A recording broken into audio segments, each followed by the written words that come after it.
Sustainable investing has been around since the 1970s. But as I said, we've really seen an uptick in the demand for sustainable investing.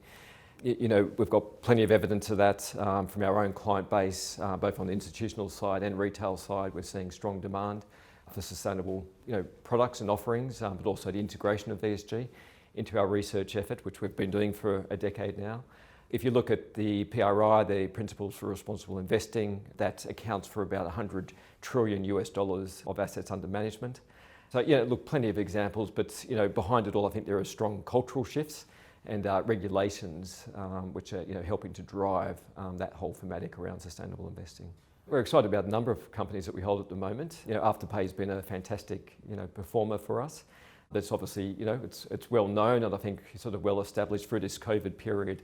That whole move to online spend has really fallen into their laps. In the resources space, there's a company called Lynas. They're a rare earths manufacturer. Rare earths are used in a variety of sort of industries, hybrid motor vehicles, for example, wind turbines, I should say. And they're a prominent player and a significant player globally, and we're quite excited about the ongoing strong demand for rare earths and the way they're positioned globally to really participate and benefit in what we're clearly seeing as a very secular trend in that whole space of move toward decarbonisation and low carbon emissions. They're a new-ish company, I guess. So in terms of ESG, they're developing their profile, I guess, and developing the way that they're going about creating what's really been quite a new industry, let's say, in the fintech space. These smaller emerging companies, we support them, we engage with them, and we help them on their journey to being better sort of ESG profiled companies.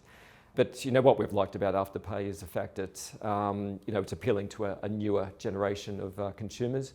I guess they want to engage or to shop online. They want the power in the palm of their hand to control their finances. There's no fees per se, the way that established credit cards have. So, the fees are paid by the merchants, for example. So, we're seeing this sort of power to the people in terms of budgeting, managing their finances, managing their spend. And there's a whole ecosystem behind it, which engages the retailers with the consumers and back again in a virtuous loop. And we really like that sort of very powerful network effect that they're developing globally now.